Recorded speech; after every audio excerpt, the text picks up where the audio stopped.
173 municipalities na wala ng power supply dahil pa rin sa magkakasunod na bagyo, pero sabi ho ng DOE na i-restore na.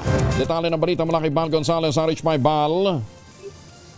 Kuya Angel, sa report ng National Electrification Administration o NEA, 173 sa 249 na munisipalidad ang nawalan ng kuryente dahil sa gawpit ng mga nagdaang bagyo.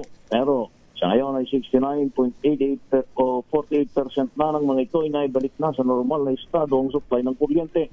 Sa ulat ng NEA Disaster Risk Reduction and Management Department, ang estimated cost ng pinsala sa mga pasilidad ay umabot na sa 52.1 million pesos.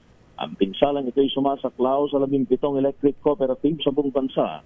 Kabilang na ang Abreco, Batanelco, Beneco at iba pa. Ang mga line work team mula sa Task Force Kapatid ay patuloy na nagsisikap na ayusin ang power line sa mga lugar na naapektuhan ng bagyo.